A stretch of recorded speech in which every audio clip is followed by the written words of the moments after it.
Welcome back. It's been so long. Hope you guys managed to stuff something in your in your mouths. This is a session I've been looking forward to. I'm going to do this session partially as a moderator and partially mixing it up with Russ. Russ and I recently did a webinar together. We've actually done a number of webinars over time. They're in other speaking engagements. So Russ is founder of Russ Branson Consulting, but until recently was with PFM Consulting Division, which is Public Financial Management, and they have a very, very good consulting division. They're one of the better, more knowledgeable folks in the field. They work very closely with a friend of mine there named Mike Nadal, who is one of the better really one of the better consultants out there.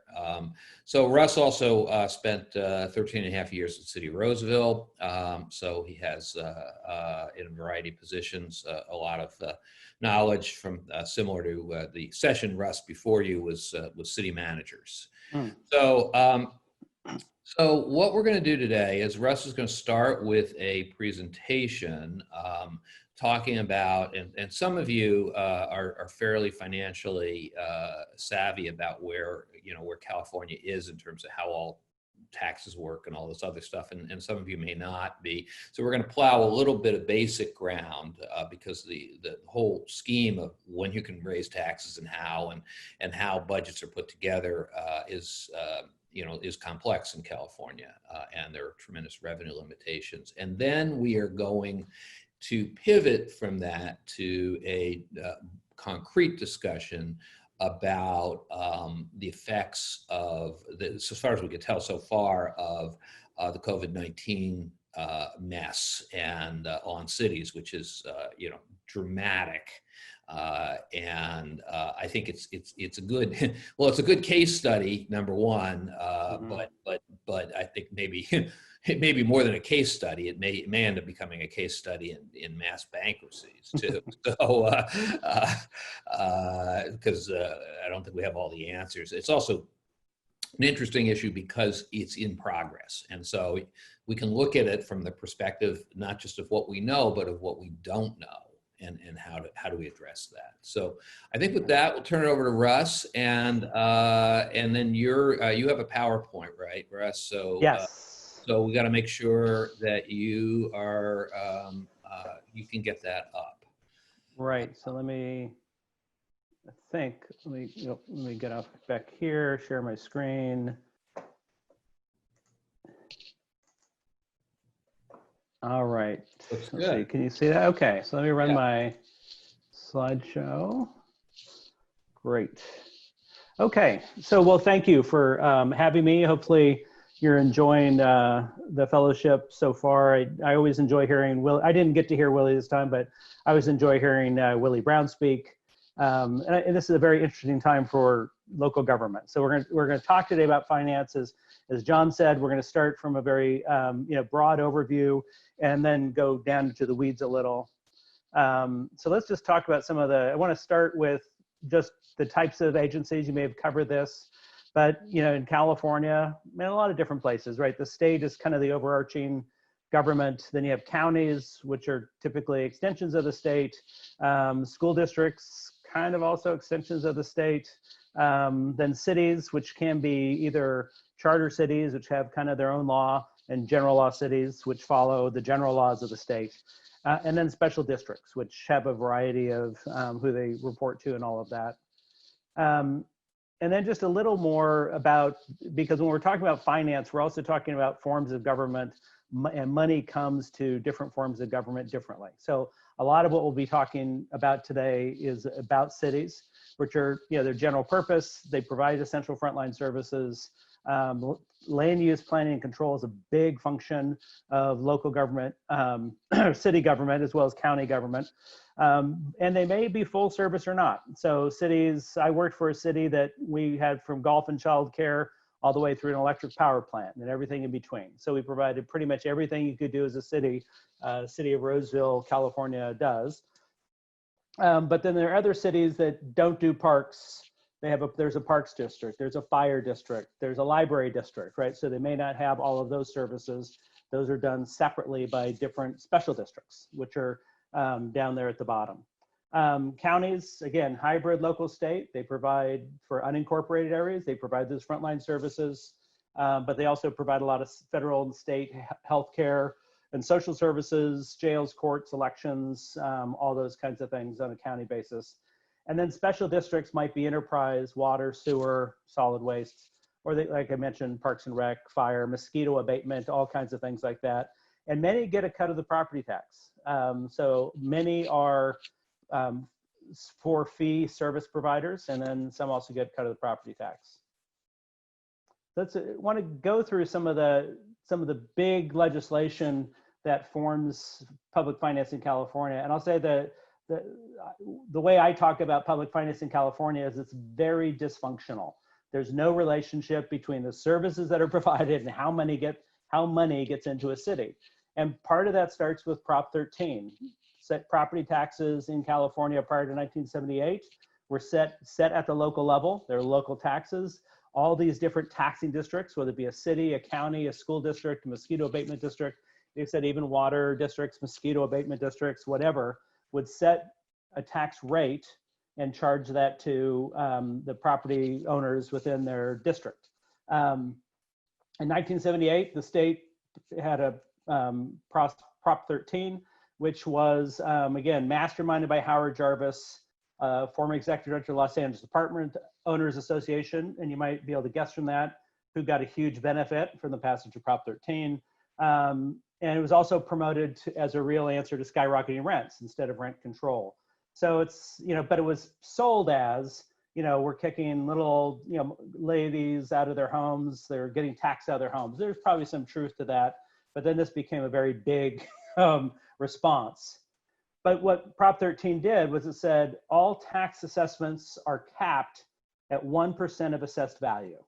And assessed value is set at the fair market value of 1975, which was the assessed value currently on the books, or the resale price of a parcel of land. In the future, past 1978, when the land sold, that would be the sales price becomes its new assessed value. Then it limited any increases if you didn't have a sale to 2% per year, or California CPI or 2% per year, whichever is less. And we have had some negative increases or we've had some decreases in the property tax levels because of negative CPI levels. It's to 2/3 vote provisions.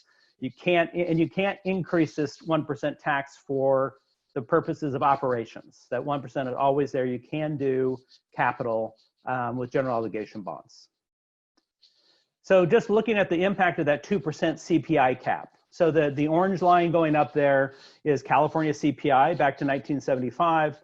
The blue line is the assessor applied inflation rate. So you can see right around, if you look over in 2008, you can see some minor dips there between 2008, 2011. We had some negative CPI. But what this shows is that if you just allowed it to grow at CPI, property taxes would be much higher than they are right now, right? So there's the limit to the CPI or 2%. So that 2% have really kept property taxes down if you have held on to your properties since before 1978. Now, if you listen to Malcolm Gladwell's podcast on golf courses, right? He talked about that, the piece of ownership and when does something change ownership, right? And so golf courses, he went the whole thing. I can't remember the name of the ship, right? But if it changes a little at a time, even though the whole thing has changed, is that a real change of ownership? The legal answer has been no, but it also gets into a philosophical answer. So corporations that own things, apartment complexes that don't change hands, mainly businesses, and then some people who live in their homes have gotten a great deal over time. And so, is Proposition 13 fair? I just wanted to say, if you had 4 houses, here's my example. You have 4 houses in a new subdivision. So let's say year 1, the 4 houses are all sold for $100,000. What is the assessed value of those houses 20 years later? And the answer is, well, it depends on the value of those homes that when they're resold. So I just kind of had a sale year 5, a sale year 10, and then a sale in year 20, and then one house stays by itself. And what you can see is the assessed value under that circumstance varies, greatly between those 4 different homes, right? So that's part of the impact. And you do have, especially in places like the Bay Area, where there's been a tremendous increase in market values, you'll have houses that probably could sell for $1 million, but on the assessed value rolls are $100,000 or $200,000 of value. Do those houses get any fewer services? No, right? Do they have any, sometimes you can say there's even more demand on services, but this is a big piece of the Proposition 13 puzzle and how it's impacted revenue to provide services. No longer is this a local tax that cities can say, well, here are our needs, here's our tax rate. This has become a tax that's controlled now by the state, and with these very stringent rules on how assessed value works. Next is Prop 218. This was passed in 1996, and it was really meant as a follow-up to Prop 13. You can see it changed some of the same articles of the state constitution. And it had these general findings about how bad local governments were. And I will say local governments had found some ways around Prop 13. And one of those was through some taxes. This did differentiate general, which is a majority vote needed, from special taxes, which require a 2/3 vote. And that comes in line if you're doing a sales tax. If you say we want this for anything, majority vote. If you say we want it for police, 2/3 vote. And then it allows the use of the initiative process to reduce, repeal any local tax and assessment. Property-related taxes, fees, and assessments. This was a really big change in Prop 218, is that it basically said if you have any kind of assessment, any kind of property-related tax, fee, or assessment, that has to it has to be an incident. The total cost has to be an incident of property ownership. So you can't have any general benefit within those assessments, after July 1, 1997. So if you had an assessment, a lot of people at that time, a lot of cities and counties were using landscape and lighting districts, which were an assessment district, and provide general landscape maintenance for parks and medians and all of that. Those were grandfathered in, but any new landscape and lighting districts had to say, you have to trace back to a property, what's my exact benefit from what I'm paying. And so it really limited the use of those. And it instituted, as opposed to a different protest proceeding. So it used to be a protest of 50% or more of the property owners who have to protest to kill an assessment district. And it said, that's not right. We're gonna have the protest proceeding is effectively a vote where they would say, Michael, you have $100 of taxes proposed. Gary, you have $200 of taxes proposed. Do you want it, yes or no? Michael says yes, Gary says no. The answer is no, right? Because Gary's vote counts for 200 points, Michael's counts for 100. So like it's weighted based on the amount of tax. So it's its own thing, Prop 218. Oops. Next, Prop 26, which was in 2010. And again, meant to stop cities with, they keep adjusting, right? So they say, well, okay, we need to do more stuff. Well, why don't we put a fee on things that people buy? And I think this is, you can tell me, correct me if I'm wrong, John, but I think a lot of the Prop 26 was based on City of San Francisco was putting a fee on liquor sales to take that money to provide rehab costs. And this says, no, you can't do that. That's a tax. So it's not a fee. So if that's a tax, you have to put it to a vote. And since you're doing it for rehab sales, go back to Prop 218, Prop 13, it has to be a 2/3 vote of the people. So you can do it, but not without a vote of the people. Now there are 7 exceptions, right? So and they're listed here. So it really is just meant to say, if the service you're providing is not directly related to what you're charging, then it's a tax, and you have to get a vote for it. Prop 1A of 2004, the reason I mentioned this was a deal between cities and Governor Arnold Schwarzenegger. Cities were kind of tired of the state raiding their funds.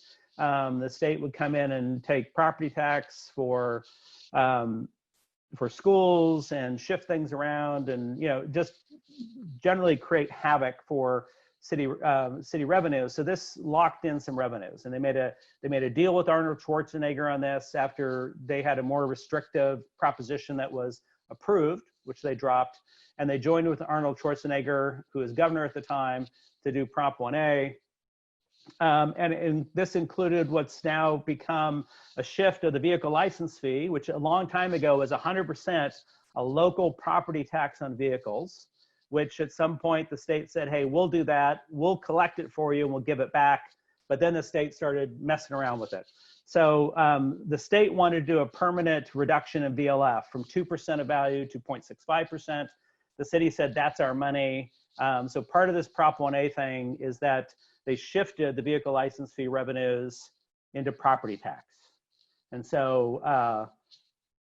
then they took money from the schools and shifted it to the state general fund. So it gets this very complicated reason here. But the other piece of this that it's important to understand, we talk about Governor Arnold Schwarzenegger was governor, and that was primarily because Gray Davis, the governor at the time, had upped the VLF rate, the vehicle license fee rate, from 0.65 to 2%. And the governor, Pete Wilson, who was governor before that, had reduced it with the idea that when we get in a fiscal emergency, you can increase it back. When they increased it back, that really ticked people off. And so he was actually thrown out of office, and Arnold walked in. And I think I can't remember how many people were on the ballot. I mean, it was so easy to get on the ballot for that. There was 20, 30 people on the ballot, something. It was a crazy time.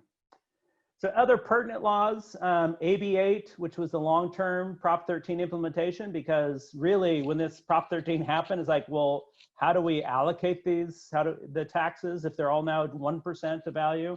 Maybe they used to be 3%, 2.5% of value. It also allowed for, if a property falls below market value, getting that assessment down.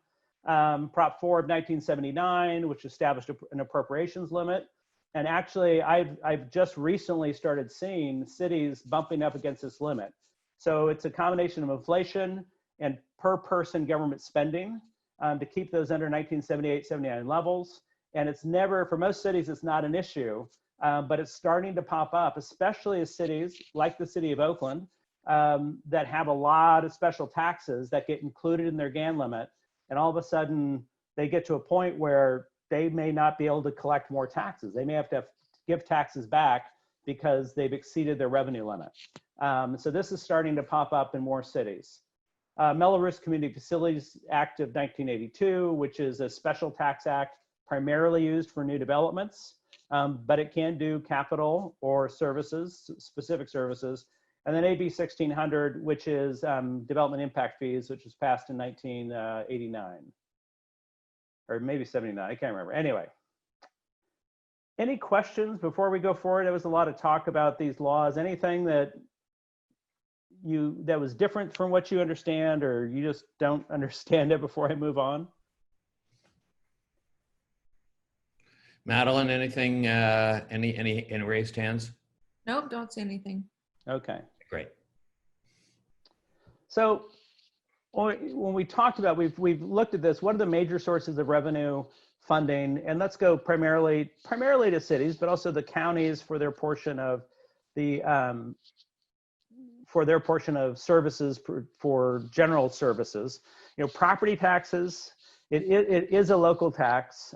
So but it's because of Prop 13, there's not the set amount was based on what you taxed in 1978 relative to what every other taxing entity taxed in 1978.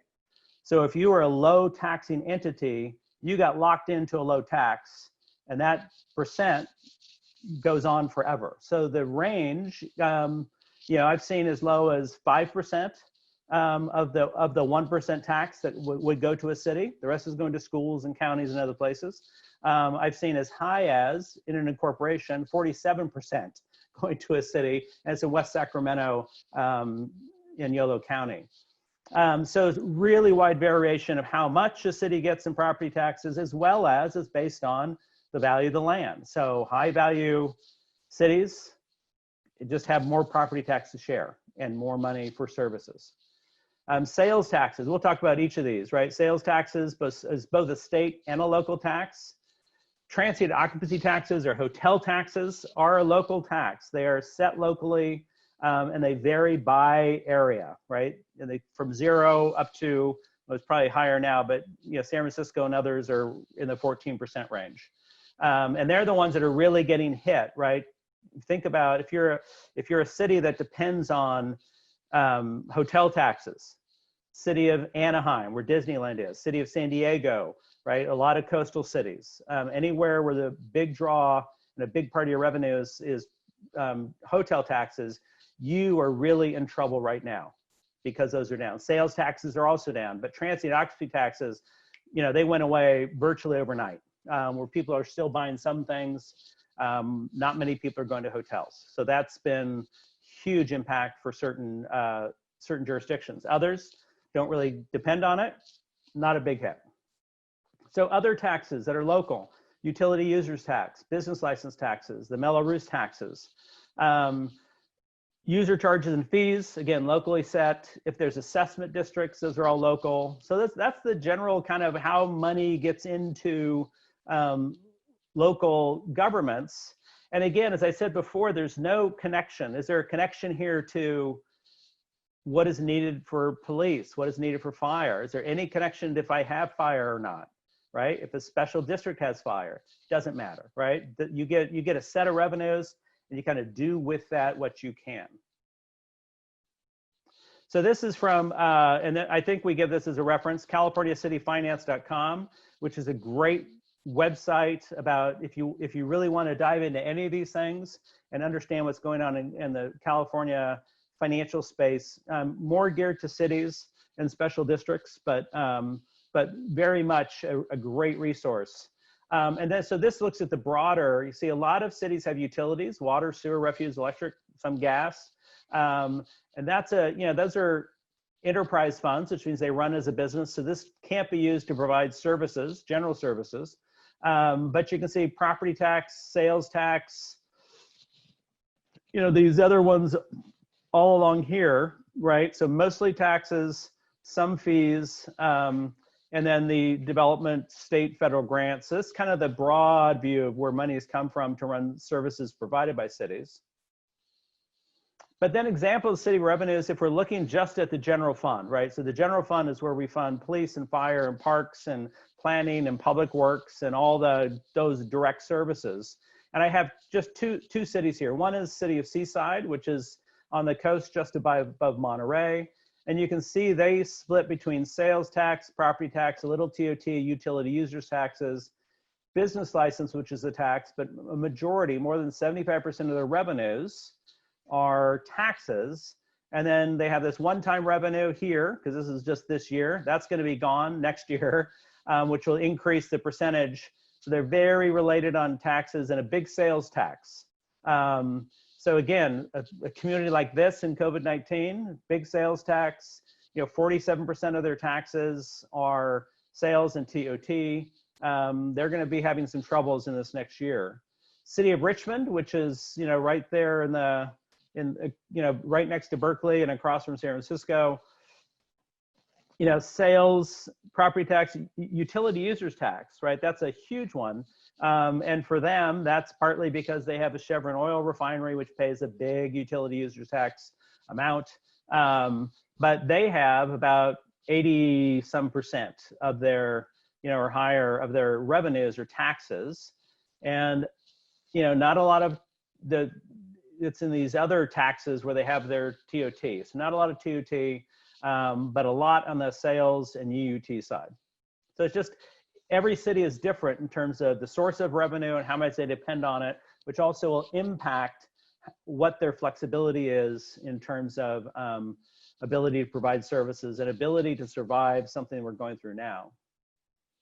County revenues, counties are structured differently. So On the left side, we see kind of total county appropriations. This is actually for San Joaquin County. And you can see a big chunk, aid from other agencies, which is state and federal revenues, right? So we talked about them being an extension of the state, and that's where this shows up, that they have money to provide a lot of these, a lot of the services that the state is responsible for funding. Charges for service is also big. Now, San Joaquin County has a hospital, and so a lot of those charges for service are actually revenue that's coming through the hospital. And then they have this smaller amount, which is about 20% or so, or a little less than that, of taxes, which would be this big blue one. I don't identify them here as property taxes, but property and sales and all those other general government taxes makes up this other kind of little more than 25% of that total amount.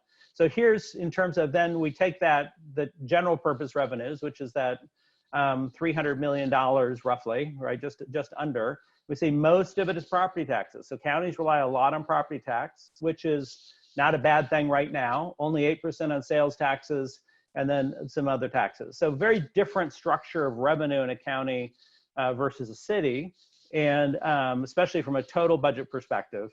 And then very different in terms of, typically are going to rely much more on property tax and less on the other more volatile taxes. All right, property taxes, and we'll go through these, I think, fairly quickly. But we've talked about some of this, right? So property taxes actually have three major sources. One is Prop 13, 1% of value. It's unsecured, which would be land and buildings. Unsecured, which would be major property, like major in a some kind of operation that has a lot of large scale fixed equipment. That also gets valued, and you pay a property tax on that.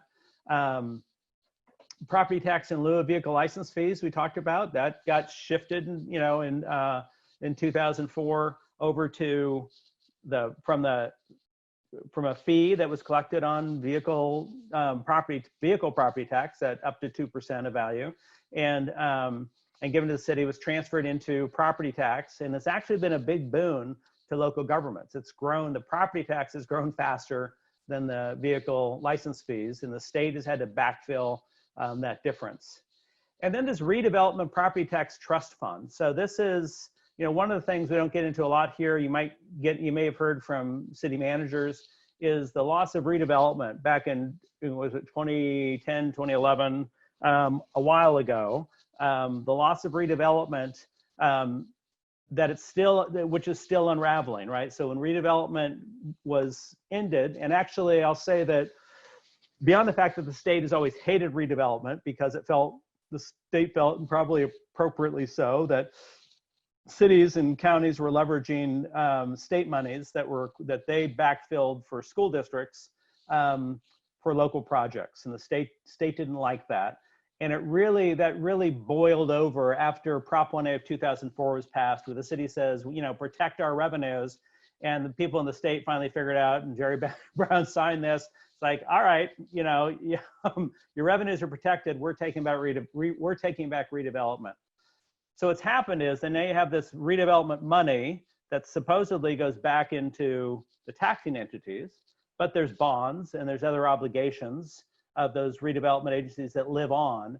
And so once those obligations, they now call them not redevelopment agencies, but successor agencies, once those obligations are paid, whatever is left over in terms of property tax collections goes back to the taxing entities that would have gotten it.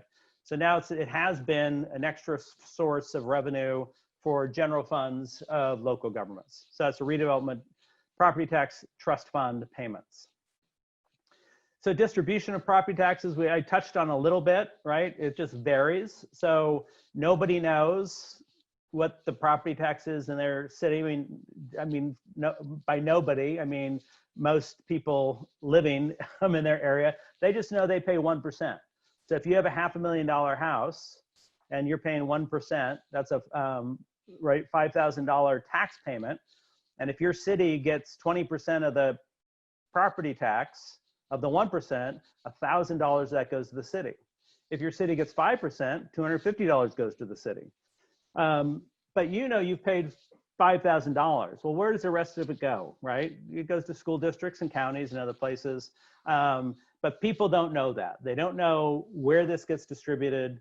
And that can become a political issue in terms of, I just paid my taxes, why can't you fix my roads? I just paid my taxes, where does all that money go? So the distribution is a big issue.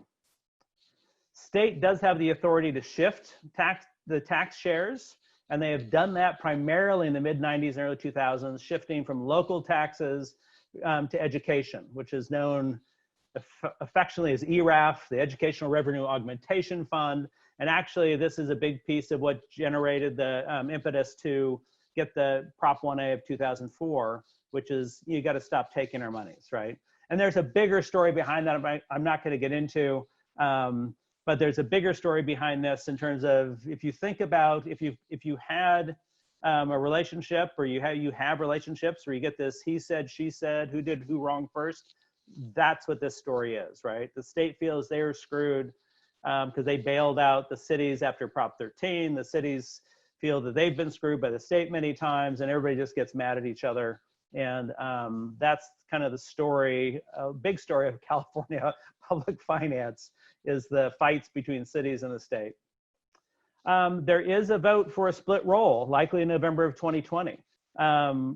So that split roll, which would leave provisions in place for residential properties, would start charging commercial and industrial properties at their market value. Malcolm Gladwell did get into this a little in his podcast, but that's going to be a hotly contested proposition. Sales taxes. So there's a basic sales tax rate. Local government's called Bradley Burns, right after the whoever Bradley and Burns, I guess, I don't know who they were, some lawmakers. But 1% of sales tax and taxable goods goes to a city or county. There's another, I think 5 cents goes to the state. So this is also not just a local, but it's a big state revenue, right? The big state revenues are income tax and sales tax, two things that are going to get really hammered in this COVID crisis. So I think the state, I just heard somebody talk about this. I'll get these numbers wrong, but they were entering this year with about a $5.5 billion surplus. And they're expecting now by the end of FY21, I think there's something like a $40 million loss, right? A deficit in terms of revenue. Sales tax losses are a big piece of that.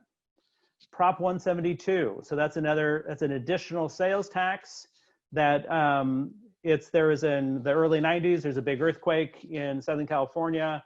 Afterwards, a 1/2 cent sales tax was imposed to retrofit for public safety. And then after that, they said, hey, voters, do you mind if we keep this tax and give it for public safety? And about 95% of that went to counties. So most of this goes to counties, some goes to cities. And partly that was to make up for ERAF. The counties got a bigger hit on the ERAF stuff in the early 90s. Voter approved add-on taxes. So you're seeing those for primarily sales tax, and you have some parcel taxes, which are just a set amount on a parcel over a number of years. Primarily it's sales tax based on Prop 13. If you use it for general revenue, 50% vote. If you say what you're going to use it for, it's special tax, supermajority vote. Sales tax issues, uneven distribution of revenues, because it's based on where their situs basis. So if you're a city that has lots of retail in it, and people are coming from outside your city to shop there, their money stays in your community, does not go back to the community where they live. This becomes a big issue for cities that feel they're getting screwed on the side of, our people can't shop here, our money is going to another community.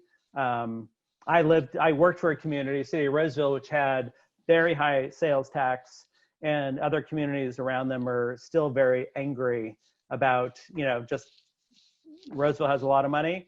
Other cities have very little, just based on where sales taxes live. Highly volatile revenue source. We're seeing a big drop right now. And so to the extent, but cities have come to rely on it more and more. And so that means bigger issues when you have something like COVID-19 hit and the shelter in place. And then just, shifting consumer behavior, especially it's going to be speeded up after what's happened this past several months. Okay, so we talked about a little where sales tax go, 1% to the city. Russ, yeah, John. There's a question. I think there's a hand up. Yeah, Michael, if you want to ask your question. Great, thank you.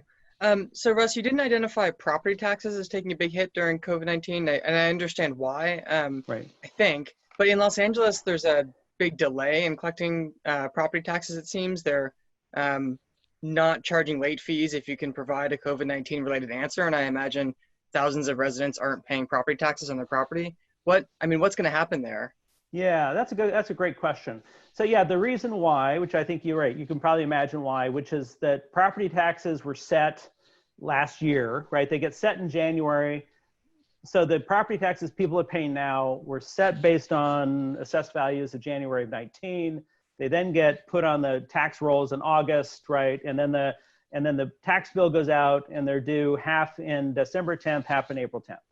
And so there's what we're not necessarily seeing now is a big drop in property values. And we might see that, but we don't see it now. And so you're not seeing the drop in taxes as much as you're seeing this delay. And so what's going to happen, the delay becomes more of a cash flow issue of you'll get the money, but you're just not going to get it now, right? So if you don't pay your taxes what's on time, there's the rule is there's a 10% penalty. So if you owe $2,500 in this payment, that's a $250 penalty. Plus there's interest you accrue, and that interest is 1.5% a month, which is also 18% a year, all right, of interest. So it's really high interest. And so, yeah, they're saying now, yeah, if you can't pay it, you can delay, but at some point that delay, your ability to delay is going to go. They will get those monies, but it will cause a cash flow issue. Similarly on sales taxes, right? The state came in and said, hey, businesses, you can delay paying. If you pay under $1 million a quarter, you can delay paying until July 31st, right? And so not everybody's taking advantage of that because, really you've collected monies from somebody else. Then if you go ahead and use those for your business, you still owe those taxes. So that's both a delay. So there's another piece that says some people can delay a year, right? For paying taxes. So those things are different than the loss, but it compounds the loss, right? You have a cash flow issue now that it's going to take a while to get that money. So you're going to have to, I don't get a whole lot into it here with finance, but cash flow is going to be a huge problem for a lot of cities. And to the extent that you have a true cash flow issues, like I can't pay you now, what's the old Popeye, I'll pay you on, Tuesday for a hamburger today. If you don't do that, if you don't do a lot of that, that's a cash flow issue, but with dropping revenues is a bigger cash flow issue. Yeah. So that's a great question. So that's, I think and then you do have counties or what's called a teeter. They've got a teeter plan for a lot of cities, which they say, look, city, we'll pay you the full amount of your property tax, right? Whatever that is, right? Whether people paid or not, we'll pay that to you. And then when those, anybody who's late will take the late fee and the interest. So what would be interesting to see if the counties are able to fulfill those teeter requirements. I know, John, if you know how easy or hard it is to get out of teeter requirements if a county is in the teeter plan, but. Yeah, I don't actually. Yeah, but that's going to be an issue on both the city and the county side. And the broad expectation is that impacts to property taxes will kind of show up in fiscal year 22, right? So they won't happen now, but it'll be a delayed impact. We just really don't know what that impact will be at this point. So we talked about sales taxes. There's a base rate of 7.25% in California, and then add-on taxes. I just talked to a finance director in the city of Oxnard, which said, I just asked him how things are going there. They've been a client of mine, and he said they're going to go for an additional 1.5 cent add-on tax in November. They already had a 0.5 cent. So if they get that, I think they'll be at the max of what you can charge, and they'll have an extra 2 cents on top of their regular, base sales tax. So sales tax trends, this goes back to 2018, and what you can see, this is statewide, how much money. This is from HDL companies. It's not my chart, but you can see there's obviously seasonal variations. Christmas and after Christmas, and going back to school and all of that, and you can see the fourth quarter, and then you've had this huge drop down in quarter two, with a first quarter drops -7.5%, 36.1%. Second quarter, the expectation is, you'll at the end of the in 1920, you'll be 9.5% under the last year, right? And then overall, they're expecting in FY21 a 1.5%. I think that's too optimistic. Their assumption is that we're out of the COVID-19 issues by the fall. I think this will be revised, but what it's showing is this is going to be a big issue for cities. And some cities that have 30–40% of their revenues that are in sales tax are going to see a big hit, and not just for a couple months, but really over the next year and a half or longer. Transit occupancy taxes, again, locally set, rates vary. Limited stays less than 30 days, that's the transient part, right? So if you stay somewhere more than 30 days in an Airbnb, or I guess even a hotel, then they shouldn't be charging you the taxes. They remit local monthly, obviously very volatile, especially during something like this where travel is shut down. Most cities are now imposing TOT on the short-term rentals, so Airbnb, VRBO, all of that. That's really, some places have been ahead of that. Many have caught up in the last year or so. This is also, again, from HDL companies, kind of some of their thoughts on TOT. 90% of hotels in the US are franchised. So it means they have some bigger name behind them. And then 70% of hotel employees have been laid off or furloughed, based on, from the American Hotel Lodging Association. So that's a huge part of the impact on employment in the US. And then here's the question: are you going to see shuttering of properties, right, as franchises fail, if they don't have the capital to maintain a long-term drop in travel? And even then, phased opening of resorts. And we talked about, again, this is one where communication at the local level to figure out what's going to happen with your transient occupancy tax is harrowing, in terms of, for places, again, like San Francisco, like Anaheim, most coastal cities that rely on TOT, and everything that comes with that. And many hotels have asked for payment deferrals, and many cities have resisted that, right? Again, you've collected the tax, you need to give it to us, we need the money too.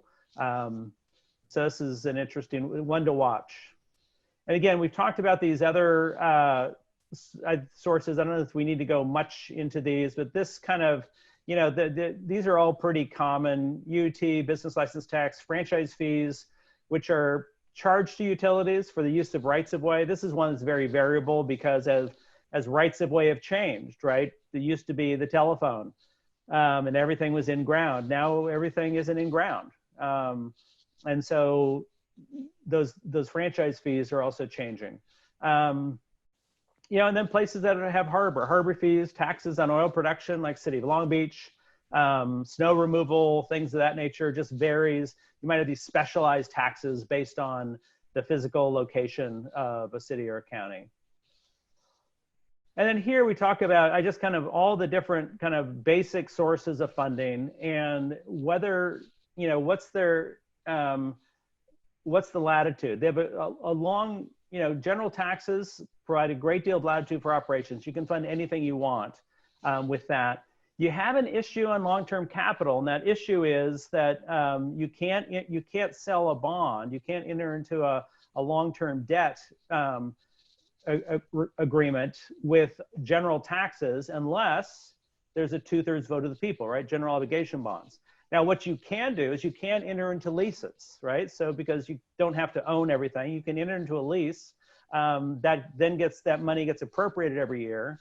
And what very clever, bond people have done is to we're not selling bonds, we're selling certificates of participation, which are backed by leases. And so basically a local jurisdiction enters into a lease with itself. It creates a little joint powers authority and enters into a lease with itself, and then and sells these certificates of participation, which are effectively bonds. But technically, you can't do long-term capital with general taxes. General obligation bonds, you can do long-term capital. That's a vote, 2/3 vote, but you can't do any operations because that would be increasing the Prop 13 1%, which is not allowed. Special taxes, operating or capital, user charges are operating. It has to be, maybe minor capital, you're recovering the cost of ongoing operations. Impact fees, no operations, they're all long-term capital. Assessments can be both. Fines and forfeitures are primarily this, and enterprise fund charges can be operating or capital, right? So a sewer district can sell bonds based on future revenue collections and charge their payers. So that gives just a little, trying to get a little overview of the different kinds of revenues that go into local governments, both on the general operations and enterprise side, and what their uses are. So where does the money go? Where my time here, we'll go through this. So we've talked about this a little, and the two things I have here. One is, here's how one city spends its money. You're hearing a lot about this right now, right? Public safety. Now this includes police and fire. This city is 46%. It's not uncommon to have 50, 55, 60% of revenue going to public safety. And what you're hearing now is defund the police, right? Take some of this money and use it in some other fashion. So this is what they're talking about in terms of most cities' budgets are made up generally about half for public safety, both on the police and fire side. Other personnel makes up less. So this would be planning and public works and finance, all the administrative things. Parks and recreation is the rest. Then you have, non-personnel, you're buying gas, you're paying your own utilities, you're doing you're buying computers, all that kind of stuff. Debt service. And then this one has subsidies for other departments, right? So they pay a lot of money out to some other funds that aren't in the city, and they're subsidizing. But the big problem, one of the big problems right now with this COVID crisis is that we're 12 years from the end of the last recession, right? I think I guess we're technically in a recession right now that started in February, that was announced yesterday. And so you had a 128-month recovery after the Great Recession. But this is actually City of Sacramento. In fiscal year 8, they had their non-personnel costs were about $17, $18 million. One of the ways they survived the Great Recession, right, which was more a housing-driven recession, is they cut those non-personnel costs down to a low here in FY16 of about, somewhere under $40 million. And they've come back up a little bit, but they're funding basically what they have to fund to keep the city operating. There's not a lot of opportunity there to cut costs again, because they didn't build those costs back up. So a lot of cities are stuck now in terms of when they look at what can we cut, they're kind of stuck with personnel, right? There aren't a lot of places that they can cut because they cut them 12 years ago and they never really brought them back. And they didn't bring them back partly because they were bringing back people and giving increases and all those fun things that John works with. So that's one of the, that's just one of the issues that in terms of where the money's going and what the opportunities are to adjust spending as revenues drop. This is, disconnect between revenues and services. We've talked about that. skyrocketing pension costs. We haven't gone a lot into that, but pension costs are going to continue to go up. And even with the recovery, of the stock market this year, which has been kind of a wild ride, it's going to kind of end up at zero, probably something around that. I don't know where CalPERS is going to end up, the state pension system, but a zero is not good. They need to be plus 7% is what their goal is, and they're not hitting that. So already costs are going up. Costs are going to go up more, and that's just going to continue on for a while. Underfunded retiree healthcare costs, little to no funding for ongoing maintenance. As I talked about, cities dropped expenses, and one of the things they dropped was deferred maintenance. So if you drive around almost any city, the roads are crap, and but what you don't see is they're not investing in the buildings, and so buildings are starting to fall apart. City of Modesto, about a year and a half ago, its fire department got a hole in its roof, and they can't repair it, so they have to replace the entire fire station, and it's going to cost them, it was $10 to $20 million was the estimate. City of Sacramento, 15 years ago, in 2006, so 14 years ago, did a study that said they needed to replace 6 of their fire stations. They've replaced 1 in that time period because they haven't had the money. So this is, the ongoing maintenance is going to be huge for cities. Again, competing with personnel costs and other kind of funding. Spending, this gets into spending too much on budgeted labor, over-reliance in volatile revenue sources, sales and UUT, and you're seeing the cities that have that strong reliance really struggling now. Underfunded economic reserves, and I'll talk about that more in just the next slide, and just some cities are still recovering from the Great Recession. City of Sacramento, and I don't think I show this slide, but City of Sacramento in 2019 finally recovered in property taxes from their 2008 high. So it took them 12 years to get back to the 2008 number, and so that doesn't include that it's like a 14.5% CPI during that time, or 15.5, something of that nature, that they should have been getting as well. So what are cities facing? I think, John said, is this bankruptcies? I think nobody wants to say it, but I think a lot of cities could be facing it if they don't act quickly. And then let's say current budget issues. Here's another issue that I'm seeing some cities wanting to blame everything on COVID-19. But looking at this one city, they have a negative cash position going into 21. Some of it's increase in pensions, some of it's increase in salaries. Then you have these COVID-19, reduction in hotel tax, reduction in sales tax, which are probably low right now. This one-time property sale, which doesn't go on, and then some other decreases. But their city manager is saying the entire problem is COVID related. And that's going to be difficult to back up from once the COVID issue is over, but they still have their budget issues. Tenuous cash positions. So here's a city, their reserve policy says they should have a 15% reserve, which would be $26 million. They show in their financial reports that they have 19 million. But the unfortunate part is that $5.5 million of that covers a negative in other governmental funds, right? So some other funds are negative. They had to use the cash of the general fund. And so they started fiscal year 20, $12.2 million under their required reserve position.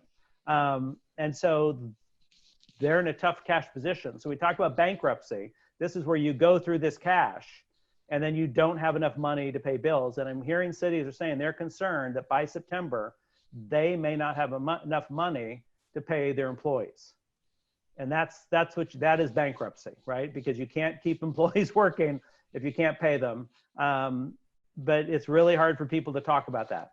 As you might imagine, if you have any kind of debt, you start talking bankruptcy, people own your debt don't like to hear that, especially if you're trying to go out for more debt. Which, by the way, means that we refer to bankruptcy in most settings as the B word, because yes. It's a word whose name you may not utter unless you want your bonds and your credit rating to go from bad to terrible. Right. Yeah, I gave a presentation recently for a city, and I said, if you get, was talking ahead of time, going through the presentation with the city manager, and I said, if you don't deal with something, you really could be looking at bankruptcy. And she said, well, I want you to say that in the presentation. I said, really? Yeah. I No. didn't. I said, I don't think you really want me to. Yeah. So how much cities need to cut depends on a lot of stuff, right? How hard hit are the revenues? How big are their reserves, right? Do you have positive, negative revenue heading into fiscal year 22? If you're already going into fiscal year 21, actually, I think I meant 21 there. But if you're already going in with negative revenue, this has not helped, right? It's dug a deeper, helped dig a deeper hole. And then what do you think the next 12 months are going to look like? I don't know what you guys think. I know you're either out of or you're rising third year law students, and I have a son who's a sophomore, who's a rising sophomore, and a daughter who's a freshman. And it's just, what do you do, right? How fun is it to do law school from from home? So it's, how long is this going to last, right? It's the question we're asking on a lot of things. And then how willing is leadership to engage in cost cutting? Because I've talked to two very large cities that do not have enough in reserves, where their city councilors saying, use the reserves. Let's use them up first. And they're going to get very quickly in, I think, very tenuous positions. They're not listening to their finance people. And where can people reduce costs? Everybody is looking at, just everything they can, right? But part of the problem we've talked about is that so many things were used up in the Great Recession, and what came back was labor for the most part. And then, then if you turn to labor, it's like, well, we don't want to cut public safety, although that's changing now. So maybe this is helpful. They don't want to talk about layoffs or furloughs, or they want to threaten layoffs and furloughs. But you're starting to see this happen. Cities, especially those that have large travel-related revenues, are starting to cut quickly and early. But to John's point, if you want to try to refinance debt to get some savings, you definitely don't want to talk. You want to talk about how prepared you are, not how you might slip into bankruptcy. And this is my last slide, and I think I'm just about on time. Look at that. There's so much uncertainty right now that people, and I do a lot of budget modeling, and I find a lot of people resistant to it. And what I usually, this is my quote, which is, all models are wrong, but some are useful. And I find that a good quote, because we don't know exactly what's going to happen. There's so much uncertainty. Even in good times, we don't know what's going to happen. But we have to make some stab at understanding it. And I think that if you get involved in local government law, if you get involved with a firm like Rennie Public Law Group, what you find yourself in is in a lot of public policy discussions, right? A lot of discussions about how you spend your money and what's the right thing to do, and what is coming in the future. If I'm, and you're talking to people who don't want to hear it. I've had flashbacks watching some of the police unions, like in Minneapolis, on the TV, and the way they talk about some of the stuff. And you're going to be in the middle of a lot of that, John. Yeah. These discussions about how crazy this is, it's not a problem, and I don't know. So that's, I hope, hopefully it's helpful. This was, it's in some ways it's a one-off, right, from what you're dealing with all the time. But man, it's important to how we operate our governments. And I think it's so important that you are hearing it. I mean, that discussion has come to the fore right now with the social unrest we're having, and how do we spend our money? And people don't understand how even revenue comes in to their cities. And so hopefully this is helpful from a perspective of just educating yourself as a citizen, as well as helping you understand the, what cities and counties have to deal with in terms of public finance. So let's take, Russ, if you have time, let's take some questions. And if anybody has to jump off, that's fine too. Madeline, can you do this? I just have to run and answer my door real quick. Okay. Michael, go for it. And anyone else, just raise your hand and I'll cue you up. Yeah, so this is sort of a basic question, but where are all these funds stored? I mean, are general taxes and special taxes stored in the same funds, or what's? Oh, that's a good, yeah, no, that's a good question actually, because most jurisdictions will pool their cash. And so it's in a bank, or it's in, there's some state cash pools. The local agency investment fund in California called LAIF is where they can, they put their money, right, as invest like a money market fund, but not exactly. There's some other public money market funds. There's banks, you can buy short-term notes. You can, so you can invest. There's strict investment rules for cities. But in terms of, and then on an accounting basis, what money belongs to who gets accounted for, right? But they'll pool their cash in terms of all the cash gets kind of invested as opposed to separately. And this is something I've talked a lot about with finance directors right now, is that cities and counties have gotten in this trouble. I guess you can see it, right? It's that whole thing. I still have checks. I must have money in my bank account. And, and there's money in there so we can pay our bills, but that money may not belong to the city's general fund. It may belong to the water district or to, some other fund that has restricted use of those revenues. So one example is City of Compton, actually borrowed accidentally $39 million from its water district. That it's illegal, right? And you can borrow for short term. I need the money now, but I know I'm getting my property tax next month. And so that's fine, right? It gives you some cushions, but it all has to be good by the end of the year. And they've done this for years and never even knew it. And then somebody said, wait, that the water district is down $39 million. They have a $50 million budget. So I have no idea where that money went. But that's the money cash is pooled off mostly, but you really have to watch on the accounting side that you're not spending someone else's money. Yeah, and this happens a lot. And actually is an underlying issue in, I worked on the Vallejo and Stockton bankruptcies, and Fresno and Oakland, which had very severe financial problems. And what happens is that you trip into, for example, using these 218 funds that come from funds that you can't be pulling because it's pooled cash, and so it's not obvious at the first, and then the kind of what causes the slide into bankruptcy in part is as you start getting closer to bankruptcy, you go, oh my God, I better get Russ to come in here and get consultants in here and really figure out what's going on. And they start digging, and the ironic effect of it is it actually hastens your slide into bankruptcy. No criticism of Russ, but because because what happens is they discover that you've been stealing money effectively from either 218 funds, or you have general fund funds that are, quote, negative, which is a thing we refer to all the time in public sector, but isn't really a thing at all.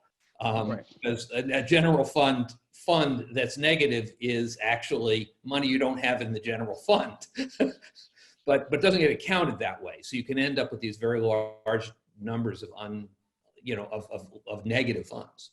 Right. Jake, do you want to take the next question? Yeah. I had a question about the non-personnel costs.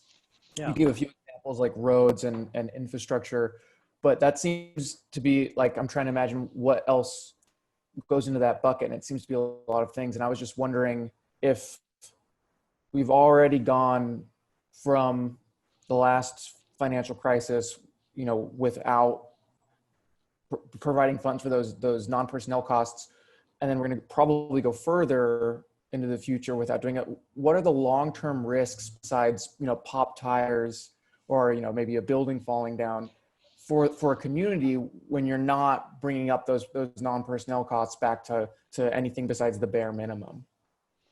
Yeah, I think you have the risks beyond, just communities getting to such a low point of operations. So some of the other non-personnel costs would be, it's computers, it's it's vehicles, right? So vehicle replacement. It's consultants sometimes, sometimes for somebody like me or John, but sometimes for people who are actually doing work in lieu of having, staff.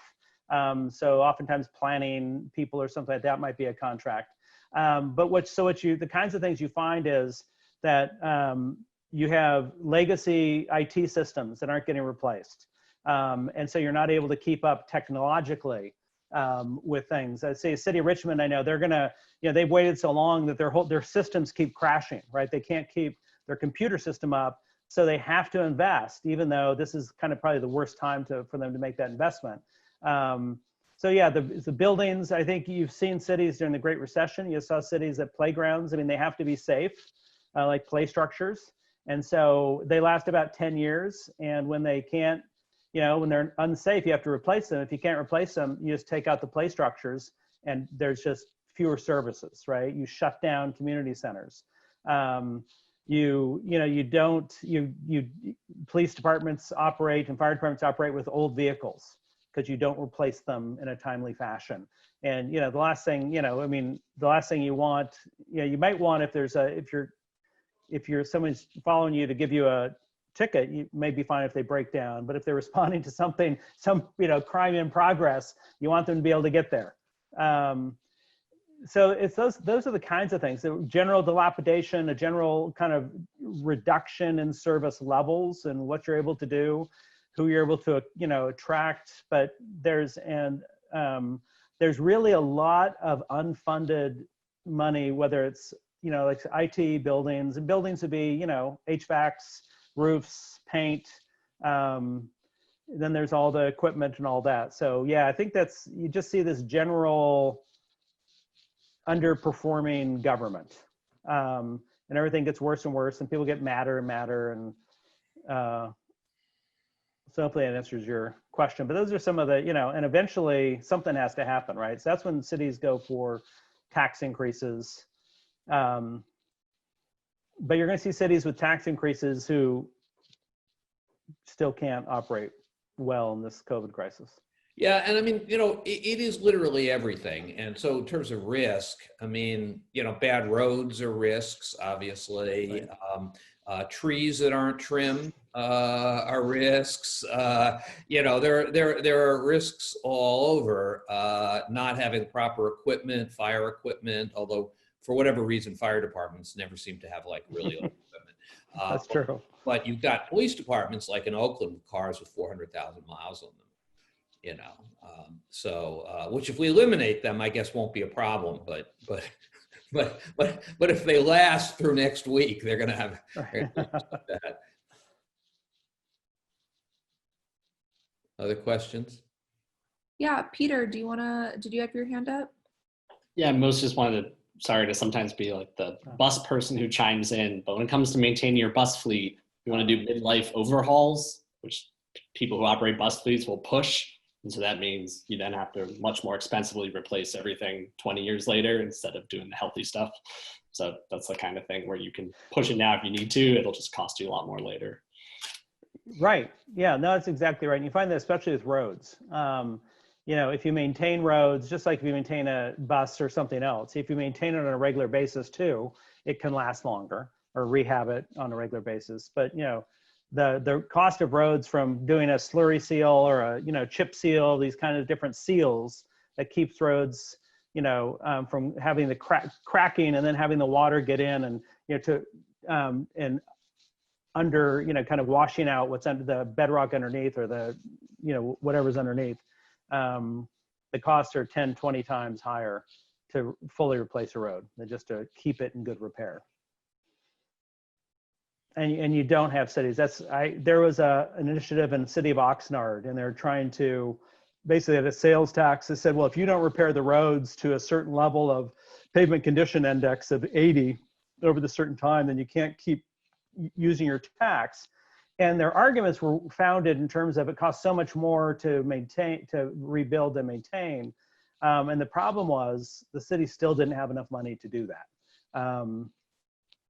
And so there is a systemic funding problem, and some of it's political, and some of it's just the cost of everything. But I don't think we're looking with eyes wide open. Most cities aren't looking with eyes wide open about what the real cost of operations are.